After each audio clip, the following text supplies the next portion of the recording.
Good morning all of you बेटा। आज हम हमारी +1 कक्षा के इतिहास के अध्याय नंबर 2 अंडरलाइन कर रहा हूँ बेटा मैं। किसके बारे में पढ़ेंगे? लेखन कला और शहरी जीवन। इस पाठ के अंदर हम मेसोपोटामिया, एक सभ्यता थी जो मध्य एशिया के अंदर फैली, उस मेसोपोटामिया के अंदर शहरी जीवन कैसा था और वहाँ पर किस प्रकार की लेखन कला का विकास हुआ, इन सारी चीज़ों के बारे में पढ़ेंगे। इन लेखन कला का विकास कैसे हुआ, शहरी जीवन का विकास कैसे हुआ, उससे पहले हमारे लिए ये जानना बहुत आवश्यक हो जाता है कि मेसोपोटामिया क्या था, ये सभ्यता कैसे फली फूली, ये कौन सा क्षेत्र था जहाँ पर ये फली फूली। तो मैं यहाँ अंडरलाइन ही नहीं है बल्कि एक गोल दायरा लगा रहा हूँ बेटा, इसको ध्यान से देखें और पढ़ें। यानी कि मेसोपोटामिया जो नाम है वो यूनानी भाषा के 2 शब्दों से मिलकर बना है। मेसोस यानी जिसका अर्थ है मध्य, और पोटेमोस यानी जिसका अर्थ है नदी, अर्थात 2 नदियों के बीच का क्षेत्र। वो नदियाँ कौन सी थी? ये देखो, फरात और दजला। और जो हमारी सभ्यताएं हैं प्राचीन काल की, उसमें शहरी जो सभ्यता का जो उदय है वो कहाँ से हम मानते हैं?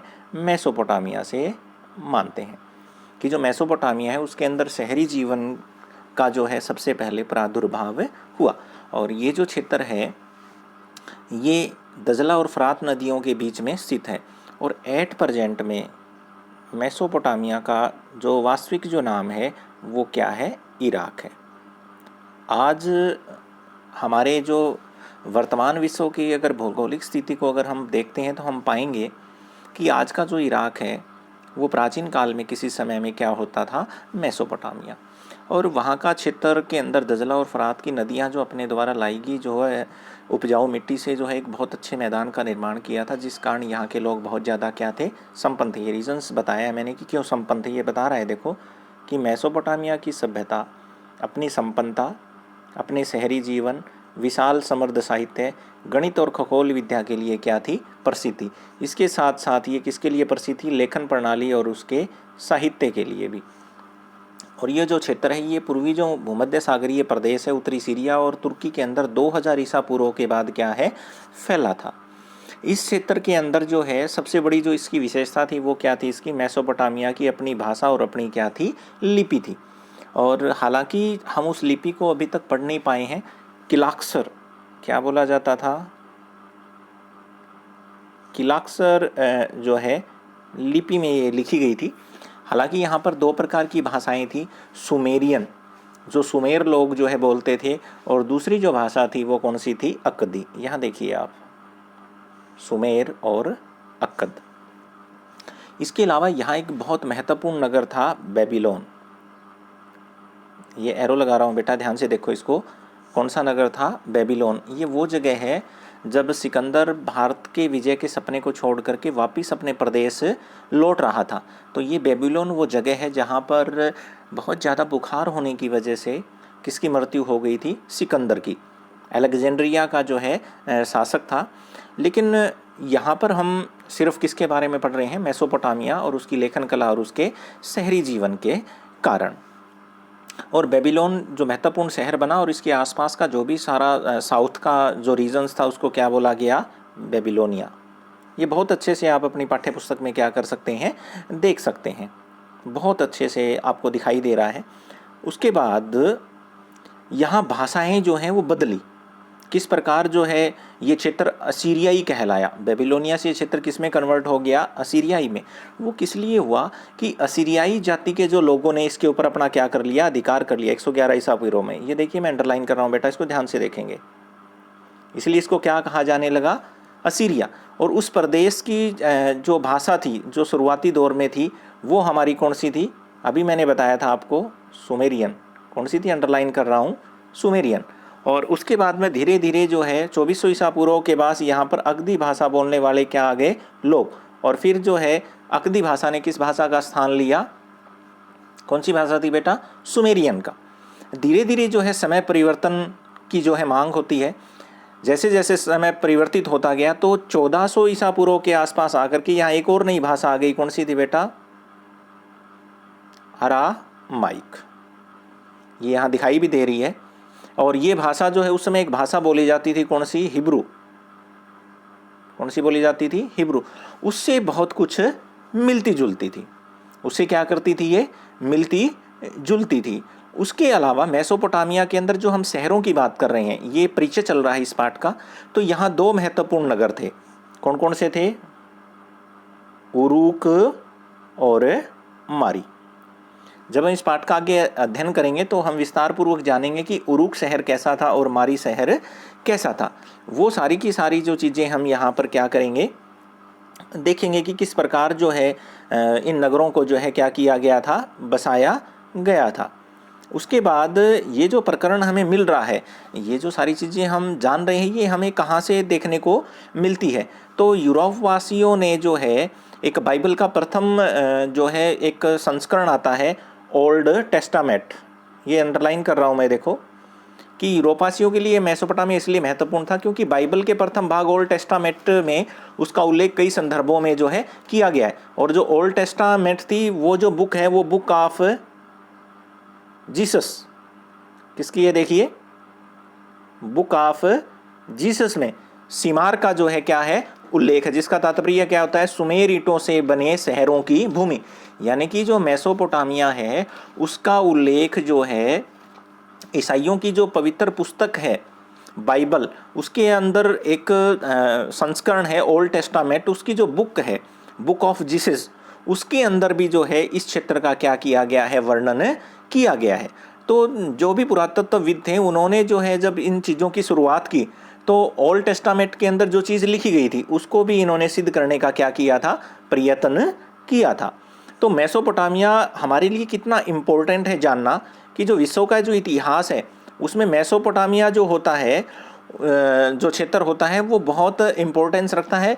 और जब आप +2 में हो जाओगे तो हड़प्पा सभ्यता के बारे में पढ़ोगे तो वहाँ भी हमें पता लगेगा कि जिस समय भारत के अंदर हड़प्पा सभ्यता का उदय हुआ, उसी दौरान जो है इस मध्य एशिया के क्षेत्र में किसका उदय हो रहा था, मेसोपोटामिया का। और उन लोगों का क्या होता था, व्यापार भी होता था एक दूसरे के। और ये एक इम्पोर्टेंट पर्सन है, इसको मैं गोल दायरे में लगा रहा हूँ कि जल पलावन क्या था। ये प्रश्न बहुत बार आता है बेटा, इम्पोर्टेंट क्वेश्चन है ये कि जल पलावन जो है क्या था। तो बाइबल के अंदर एक कहानी लिखी गई है जिस कहानी में ये बताया गया है कि संपूर्ण जो पृथ्वी है वो जल के प्रलय से क्या हो रही थी, नष्ट हो रही थी। लेकिन परमात्मा को जो है इस धरती के ऊपर क्या बसाना था, जीवन को जो है बचाना था। इसलिए उसने क्या किया, हर जाति से, चाहे वो जीव जंतु थे, पेड़ पौधे थे या मानव थे, उनसे एक जोड़ा, यानी कि एक नर और एक मादा, उन सब को एक जो है किस में बैठाया, एक किश्ती में बैठाया। और नोआ नाम के एक मनुष्य को जो है चुना कि आप इस विशाल नाव को लेकर के जो है यहाँ से चले जाइए। और इस प्रकार जो है एक एक जोड़ा बचाने की वजह से जो है इस धरती के ऊपर जो है दोबारा जो है किसका जन्म हुआ, मानव जाति का जन्म हुआ, जीव जंतुओं का हुआ। तो ये बड़ा इंपॉर्टेंट क्वेश्चन है बेटा, ये आप बहुत अच्छे से इसको क्या करेंगे, रीड करेंगे। उसके बाद में हमारे पास अब रियल फैक्ट जो है स्टार्ट हो जाता है कि जो मेसोपोटामिया है वो और उसका भूगोल कैसा था। अगर हम रियल में मेसोपोटामिया के क्षेत्र को अगर देखेंगे तो ये विभिन्नताओं से भरा हुआ देश था, जैसे हमारा भारत है। जैसे भारत में विभिन्न नदियाँ, विभिन्न प्रकार की वनस्पतियाँ, विभिन्न प्रकार के मैदान, पहाड़, सब कुछ मिलता है। इसी प्रकार जो मेसोपोटामिया का भूगोल था वो भी सेम ऐसा ही था। जो एट प्रेजेंट का इराक है वो विविधताओं से भरा हुआ क्या था, देश था। यहाँ पर हरे भरे जो है मैदान भी थे, ये मैं दिखा रहा हूँ आपको, ये देखो, पूर्वोत्तर के अंदर हरे भरे ऊंचे नीचे मैदान। उसके बाद वर्षाच्छादित क्षेत्र, पर्वत श्रृंखला थी, साथ ही यहाँ स्वच्छ झरने और क्या थे, जंगली फूल थे। और यहाँ पर अच्छी वर्षा जो है होती थी, जिसके लिए फसल भी क्या होती थी, अच्छी होती थी। और यहाँ पर जो है खेती, ये बता रहा है कि 7000 से लेके 6000 ईसा पूर्व के बीच खेती क्या हो गई थी, शुरू हो गई थी। और यहाँ के जो घास के मैदान, इनको क्या कहा जाता है, स्टेपी घास के मैदान। यहाँ मैं एक चीज़ आपको बता देता हूँ बेटा कि जो हमारे महाद्वीप हैं वहाँ पर जो घास के मैदान पाए जाते हैं उन मैदानों के नाम अलग अलग हैं। जैसे अफ्रीका महाद्वीप में अगर कोई घास का मैदान है उसको क्या बोला जाता है? विल्ड्स बोला जाता है, या फिर उसको क्या बोला जाता है? सवाना बोला जाता है बेटा। ठीक है, ध्यान से दिख रहा है ना आपको ये जो मैंने लिखा है।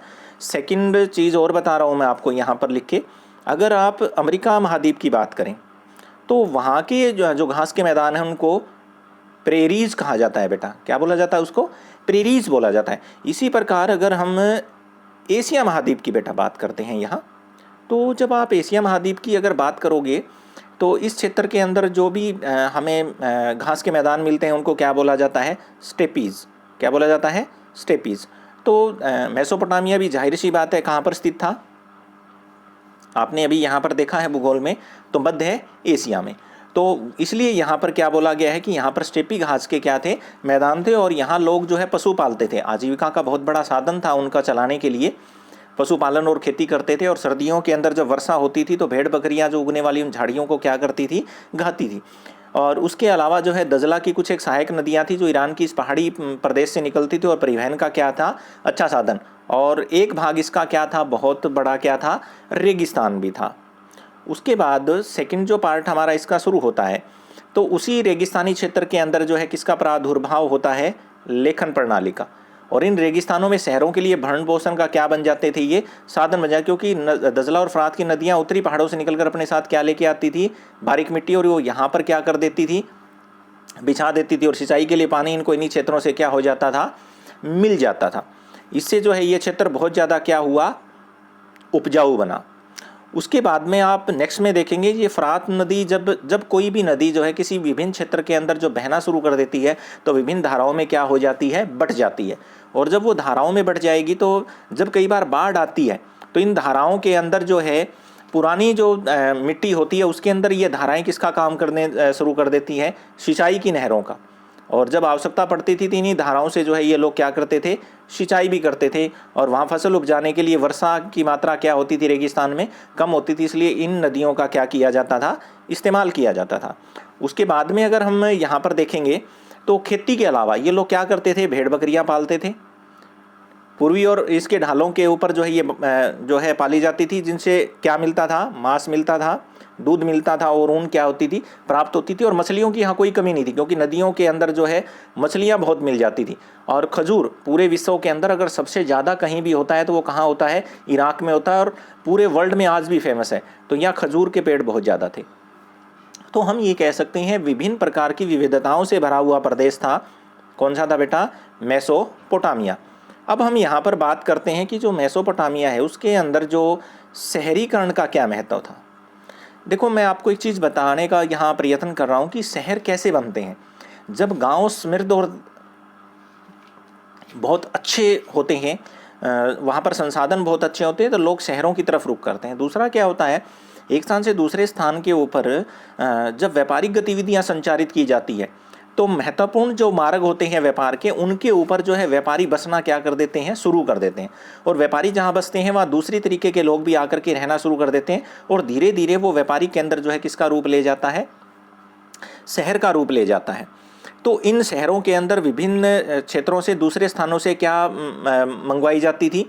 अलग अलग जो है क्षेत्रों से ये लोग जो हैं सामान मंगवाते थे। यहाँ अंडरलाइन ही नहीं है बल्कि मैं पूरे गोल दायरे में ले रहा हूँ बेटा, इसको ध्यान से देखो कि जो मेसोपोटामिया की जो प्राचीन नगरों का जो निर्माण हुआ था वो कांस्य युग में हुआ। कांस्य युग का मतलब ये हो गया कि इस समय कांसा जो धातु जो उपयोग में की जाती थी। जैसे कुछ एक डिवाइडेशन करते हैं हम इतिहास का, पाषाण काल पत्थरों का उपयोग करने वाला, ठीक है। दूसरा हमारे पास आता है कांस्य युगीन यानी कि कांस्य का उपयोग करने वाला। तीसरा हमारे पास होता है ताम्र काल, ताम्र के अंदर तांबे का उपयोग होता है। एक ऐसा होता है जिसमें ताम्र पाषाण यानी कि तांबा और पत्थर का हम उपयोग करते हैं। और एक हमारे पास होता है ताम्र कांस्य युगीन यानी कि उस टाइम में तांबे और कांस्य दोनों का ही क्या किया जाता था? उपयोग किया जाता था। तो यहाँ ये बताने का प्रयत्न कर रहा है आपको कि 3-4 ईसा पूर्व में शुरू हुआ। और कांसा जो है वो किससे मिलकर के बनता था? तांबे और रांगे के मिश्रण से। और कांस्य के इस्तेमाल का मतलब था कि ये धातुएं दूर दूर से क्या की जाती थी? मंगाई जाती थी। बढ़ई का सही काम करने या मणकों में छेद करने, पत्थर की मोहरें उकेरने, फर्नीचर में जड़ने, सीपियों को काटने आदि के काम के लिए किसकी ज़रूरत पड़ती थी? धातुओं की। इसलिए जो शुरुआत के जो मेसोपोटामियाई हथियार थे वो किसके होते थे? कांसे के बने होते थे। और जो भाला होता था लड़ाई के अंदर लड़ने के लिए, उसकी जो नोक होती थी उसके ऊपर भी जो है किसका मतलब आवरण चढ़ाया जाता था, कांसे का चढ़ाया जाता था। तो इन सभी चीज़ों को एक स्थान से दूसरे स्थान पर ले जाने के लिए हमें किसकी ज़रूरत पड़ती थी, व्यापारिक केंद्रों की। और यही व्यापारिक केंद्र जो है बाद में किसके अंदर डेवलप हो गए थे, शहरों के अंदर हो गए थे। जो अर्थव्यवस्था होती है जहाँ पर खाद्यान्न का आदान प्रदान भी होता है, अन्य आर्थिक गतिविधियाँ भी किसी एक क्षेत्र में जब विकसित होनी शुरू हो जाती है, इस कारण वहाँ पर जनसंख्या का घनत्व क्या हो जाता है, बढ़ जाता है और लोग वहाँ पर बसने शुरू हो जाते हैं और वो स्थान कस्बे का रूप ले लेता है और धीरे धीरे कस्बे के अंदर लोग इकट्ठे रहते हैं और वहाँ जनसंख्या जब बढ़ती है तो कस्बा किसकी रूप ले जाता है, शहर का। यही बात बताएगा आपको। ये देखो, जब किसी अर्थव्यवस्था में खाद्य उत्पादन के अतिरिक्त अन्य गतिविधियाँ जब विकसित हो जाती है तो किसका रूप लेते हैं बेटा, ये कस्बे का रूप लेते हैं। यहाँ फिर धीरे धीरे ये शहरी अर्थव्यवस्थाएं खासे उत्पादन के अलावा क्या करती है, व्यापार करती है, उत्पादन करती है और विभिन्न तरह की सेवाओं का भी क्या होता है, उत्पादन।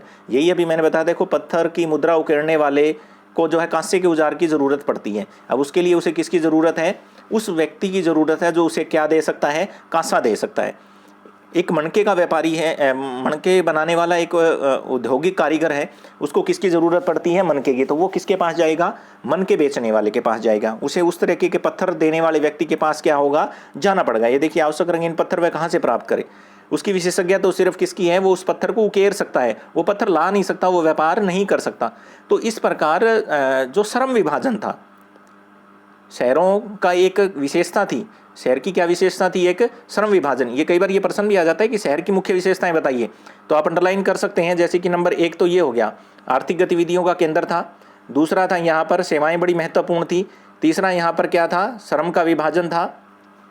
ठीक है। चौथा यहाँ पर था कि लोग आपस में जो है वस्तुओं का क्या करते थे, आदान प्रदान। ये 4 पॉइंट्स मैंने आपको बताए, इससे आपका एक प्रश्न कवर अप हो जाता है कि शहरों का जो है महत्व क्या था, ये शहरों की विशेषताएं क्या थी। इसके अलावा जो शहरों का एक नंबर 5 विशेषता, ये देखिए, शहरों के अंदर क्या था, सामाजिक संगठन भी होता था।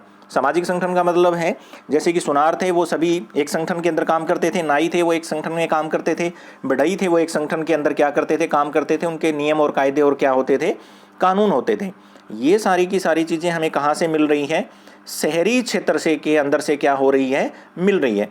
उसके बाद में हमारे पास अगला जो पॉइंट आता है, अंडरलाइन ही नहीं है, मैं इसको गोल दायरे में ले रहा हूँ। शहरों के अंदर जो है माल की आवाजाही कैसे होती थी। अब मेसोपोटामिया जरूर खाद्यान्न संसाधन में कितना भी समृद्ध रहा हो, लेकिन ये क्षेत्र के अंदर एक सबसे मोटी कमी थी, वो किसकी थी, खनिज संसाधन नहीं थे यहाँ बिल्कुल भी। और वो खनिज संसाधन वो क्या हो सकते हैं, सोना हो सकता है, चांदी हो सकता है, लोहा हो सकता है, कांसा हो सकता है, टीन हो सकता है, ठीक है, रांगा हो सकता है, या अन्य कृषि से संबंधित उपकरण हो सकते हैं, कीमती पत्थर हो सकते हैं। इन सारी चीज़ों को जो है मेसोपोटामिया, तुर्की और ईरान या खाड़ी पार के देश से क्या करते थे, मंगवाते थे। अंडरलाइन कर रहा हूँ, ये देखो बेटा, लकड़ी, तांबा, रांगा, चांदी, सीपी, ये सारी की सारी चीज़ें ये खाड़ी पार के देश से क्या करते थे, मंगवाते थे। उनको बदले में क्या देते थे, अपना कपड़ा देते थे। कृषिजन्य उत्पाद काफ़ी मात्रा में क्या करते थे, उन लोगों को क्या करते थे, ये निर्यात करते थे। अब इन सारी चीज़ों के लिए जो है कुशल परिवहन व्यवस्था का होना भी आवश्यक था। तो उस समय जो है बैलगाड़ी या पशुओं के ऊपर, ये देखिए परिवहन के संसाधन कौन से थे, यानी कि वो उस समय जो है पशुओं की पीठ के ऊपर या फिर बैलगाड़ी के अंदर जो है अनाज या काट के सामान को जो भी डाल करके लेके जाते थे। दूसरा संसाधन हमारे पास कौन सा होता था, ये देखिए सबसे सस्ता तरीका नंबर 2। पहला तो संसाधन ये हो गया, दूसरा ये हो गया। दूसरा कौन सा है बेटा, ध्यान से देखेंगे आप, परिवहन का जो संसाधन था वो सबसे क्या था, सस्ता था यहाँ पर। वो कौन सा था, जलमार्ग, यानी कि नावों के जरिए जो नावें बनी होती थी उनके अंदर अनाज के लदे हुए बोरे जो है ये लोग जो है लेकर के जाते थे।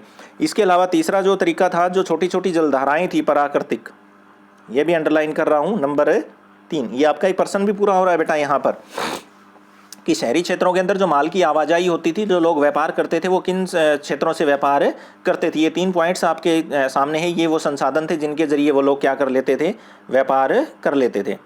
अब हम नेक्स्ट चैप्टर में नेक्स्ट जो है पॉइंट पे पहुंच रहे हैं, और वो है हमारा लेखन कला। अब आप यहाँ पर हमें एक चीज़ समझनी पड़ेगी।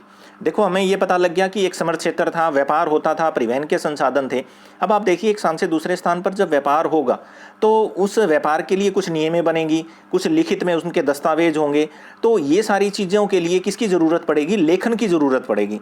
और इस कारण जो है मेसोपोटामिया के अंदर किस कला का विकास हुआ बेटा, लेखन कला का। वो हम यहाँ पर जानेंगे। तो लेखन कला की जो व्यवस्था थी उस समय जो है हम दो प्रकार से कर सकते हैं। एक तो होती है मौखिक अभिव्यक्ति और दूसरी हमारे पास कौन सी होती है, लिखित। मौखिक के अंदर तो हम क्या करते हैं, हमारी जो मुख से जो है ध्वनियाँ उच्चरित होती है, और लिखित में हम क्या करते हैं, अपने मुख से उच्चरित जो भी भावाभिव्यक्ति है उसको संकेत के रूप में क्या करते हैं, लिखते हैं। यानी कि लिपि, कोई भी एक लिपि होती है जिससे हम उच्चरित ध्वनियों को क्या करते हैं, संकेतों के रूप में लिखते हैं। यहाँ पर जो संकेत होते थे वो चित्रात्मक थे। कौन से होते थे, चित्रा में। ये देखो मैं थोड़े थोड़े अंडरलाइन कर रहा हूँ, ये देखिए ध्वनियाँ संकेतों के रूप में होती है, ये मौखिक और शाब्दिक होती थी। ये बताएगा आपको कि मेसोपोटामिया के अंदर पट्टिकाएं लिखी जाती थी। ये अंडरलाइन कर रहा हूँ, ये देखिए पट्टिकाएं लिखी जाए। पट्टिकाएं की कैसी बनती थी वो मैं थोड़ा सा एक्सप्लेन कर देता हूँ। सबसे पहले जो एक मिट्टी होती थी उसको गूंथा जाता था, चिकनी जो मिट्टी होती थी, और उसके बाद में तख्ती टाइप में उसको क्या कर लिया जाता था, बना लिया जाता था। और जब वो थोड़ी सी हल्की सूख जाती थी तब उसके ऊपर उकेर दिया जाता था और उसे धूप में क्या कर दिया जाता था, सुखा दिया जाता था। उसके बाद वो पक करके क्या हो जाती थी, तैयार हो जाती थी। ये लेखन का उनका क्या होता था, तरीका होता था। और एक बार जिस मिट्टी पर उकेर दिया जाता था दोबारा उसे इस्तेमाल में नहीं लाया जा सकता था। इसलिए यहाँ पर जो वर्णों की जो संख्या थी, चित्रों की जो संख्या थी वो बहुत क्या थी, ज़्यादा थी। क्योंकि वर्ण से तो हम दोबारा जो है जोड़ करके किसी नए अक्षर का निर्माण कर सकते हैं, लेकिन चित्र से हम किसी भी नए चित्र का निर्माण नहीं कर सकते। तो ये बताता है कि लगभग 5000 ऐसी सूचियाँ मिली हैं जो चिन्ह थे जिनसे यहाँ की जो है लिपि लिखी जाती थी। और शहरी जीवन के अंदर जो है लेन देन जो है इन्हीं लेखन कार्यों के द्वारा होता था। जो लेखन कार्य किया जाता है इसके लिए हमें लेन देन की क्या पड़ी थी, ज़रूरत पड़ी थी। ये प्रश्न भी यहाँ पर पूरा हो जाता है आपका कि लेन देन की ज़रूरत जो है मेसोपोटामिया समाज को क्यों पड़ती है। उसका रीजंस भी आप बहुत अच्छे से यहाँ पर क्या हो गए होंगे, समझ गए होंगे। ये वो पट्टिकाएँ जो मैंने अभी आपको बताई है कि ऐसे मिट्टी की पट्टिकाएँ क्या हो जाती थी, तैयार हो जाती थी। ये देखो सारी चीज़ें मैंने बता दी थी, गूंथ करके और थाप करके उसको जो है बनाया जाता था, आसानी से उसको हाथ में जो है पकड़ा जाता था। और किलाकार, ये मैंने आपको पहले ही बताया था कि यहाँ पर जो लिपि थी वो किसका इस्तेमाल करते थे, किलाकार लिपि का क्या होते थे, इस्तेमाल करते थे। अभी मैंने आपको बताया था कि एक बार उपयोग करने के बाद इन पट्टिकाओं को फेंक दिया जाता था। ये देखिए मैं अंडरलाइन कर रहा हूँ, जब ये पट्टी सूख जाती उस पर कोई भी नया अक्षर हम क्या नहीं कर सकते थे, लिख नहीं सकते थे। उसके बाद में ये किलाकार जो लिपि है इसको मैं जो है गोल दायरे में ले रहा हूँ बेटा, इंपॉर्टेंट है, ये बहुत बार आता है। किलाकार से आप क्या समझते हैं, यानी कि क्यूनिफॉर्म। किलाकार लातीनी भाषा के शब्द क्यूनियस, जिसका अर्थ क्या होता है, खुंटी या परफॉर्मा, अर्थात आकार से बना, यानी कि खुंटी या किसी कोई ऐसा परफॉर्मा जिसके ऊपर कोई भी चीज़ क्या की जाती है, लिखी जाती है। तो ये बताएगा आपको, देखो कि 2600 ईसा पूर्व के आसपास जो है वर्ण किलाक्षर हो गए थे, जिसकी भाषा क्या थी, सुमेरियन थी। अब लेखन का हिसाब किताब रखने के लिए नहीं है बल्कि शब्दकोश बनाने के लिए भी इसका क्या होने लगा था, इस्तेमाल। और 2400 ईसा पूर्व के आसपास आकर के अगदी भाषा ने जो है सुमेरियन भाषा का क्या ले लिया था, स्थान ले लिया था। ये भी इंपॉर्टेंट है, बहुत बार ये प्रश्न आ जाता है कि पहली जो ज्ञात भाषा थी मेसोपोटामिया की तो वो कौन थी, सुमेरियन। और सुमेरियन भाषा का स्थान किसने ले लिया था, हाँ शाबाश बेटा, किसने ले लिया था, अक्कदी भाषा ने। उसके बाद में लेखन प्रणाली। अब जब हम कोई चीज़ लिखते हैं तो वो किस में लिखते हैं, लिपि में लिखते हैं। तो यहाँ पर किस में लिखा जाता था, किलाक्षर में लिखा जाता था। कोई भी अकेला, जैसे कि अब हमारे पास स्वर और व्यंजन होते हैं, एम ए, ऐसी कोई भी जो है अक्षर नहीं होते थे उस समय। उस समय सिर्फ क्या होते थे, चिन्ह होते थे। देखो मेसोपोटामिया के लेखक को सैकड़ों चिन्ह सीखने पड़ते थे और उसे गीली पट्टी के ऊपर जो है सूखने के बाद क्या किया जाता था, उसको लिखा जाता था। और ये काम कौन व्यक्ति कर सकता था, वही कर सकता था जिसके अंदर लेखन की क्या हो, कुशलता हो, और वो जो सभी भाषा ध्वनि विशेष के दृश्यों को प्रस्तुत करने की क्षमता भी जिसमें हो, तो उस व्यक्ति को क्या माना जाता था, बुद्धिमान माना जाता था। साक्षरता के बारे में वैसे तो हमारे पास इतने प्रमाण नहीं है कि कितने लोग जो है वहाँ पर साक्षर थे, लेकिन जिस प्रकार की व्यवस्था यहाँ पर हम देख रहे हैं तो पढ़ने लिखने वालों की संख्या यहाँ पर क्या थी, बहुत कम थी। न केवल प्रतीकों के चिन्हों की बल्कि यहाँ पर बहुत से चित्र ऐसे थे कि राजा स्वयं पढ़ सकता था या वैसा था तो अपने जो अभिलेख होते थे उनके ऊपर वो अवश्य क्या करता था, लिखवाता था। लेकिन आम आदमी के लिए इन चीज़ों का उपयोग करना बहुत ही क्या था, मुश्किल काम था। उसके बाद में हमारे पास पहुँचता है लेखन का जो है प्रयोग, कि लेखन का प्रयोग जो है वो कैसे किया जाता था। तो ये जो शहरी जीवन है, हम पहले ही बात कर चुके कि लेखन की सबसे ज़्यादा ज़रूरत कहाँ पड़ती थी, शहरों में। तो शहरी जीवन, व्यापार और लेखन कला के बीच के संबंधों को उरोक के एक प्राचीन शासक एन मरकर ने लिखा है, एक सुमेरियन महाकाव्य के अंदर स्पष्ट किया है कि मेसोपोटामिया की परंपरागत कथाओं के अनुसार उरूक जो है एक अत्यंत सुंदर शहर था जिसे अक्सर क्या कहा जाता था, केवल शहर कह करके पुकारा जाता। अभी मैंने थोड़ी देर पहले भी आपसे चर्चा की थी कि दो महत्वपूर्ण नगर थे यहाँ पर, उरूक और मारी। उनके बारे में भी हम यहाँ पर क्या करेंगे, पढ़ेंगे। यहाँ पर एक एन मरकर ने एक कहानी बताई है, उसको जानने का प्रयत्न कर रहे हैं। देखो कि शहर के एक सुंदर मंदिर को सजाने के लिए लाजवर्द और बहुमूल्य रत्न और धातुएं मंगानी थी, और उसने अपने दूत रट्टा को इसके लिए जो है सुदूर के शासक के पास जो है भेजा, और वह जो उसने उसको दिशा बताई थी उस दिशा के अनुसार सूरज के बताए मार्ग पर चलता गया, और रास्ते में आने वाले ऊंचे पहाड़ों को लागने के लिए ऊपर चढ़ता गया। तो वो तलहटी में रहने वाले सूसानगर के लोगों ने उसे छोटे चूहे की तरह नमस्कार भी किया, और वो जो है जो चीज़ के लिए उसको भेजा गया था उसे वापस जो है खाली हाथ क्या करना पड़ा था, लौटना पड़ा था। उसके बाद हमारे पास आ जाता है दक्षिणी मेसोपोटामिया का शहरी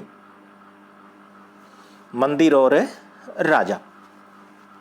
यहाँ पर हम समझने का प्रयत्न करेंगे कि जो बस्तियाँ बसती थी वो एक तो मैंने अभी आपको बताया कि व्यापारिक केंद्रों पे बसती थी, दूसरा क्या होता था बहुत से जगह ऐसी होती थी जहाँ पर मंदिरों का निर्माण कर दिया जाता था, और वहाँ पर धीरे धीरे जो उसके चारों ओर क्या हो जाती थी, बस्तियाँ विकसित हो जाती थी, लोगों का आवागमन होता था, और मंदिरों के अंदर जो मेले लगते थे वहाँ व्यापारी भी आते थे, एक दूसरे की वस्तु का जो है आदान प्रदान करते थे, और धीरे धीरे ये व्यापार केंद्र के रूप में क्या हो गए, विकसित। और दो प्रकार के शहर हम यहाँ पर पढ़ते हैं।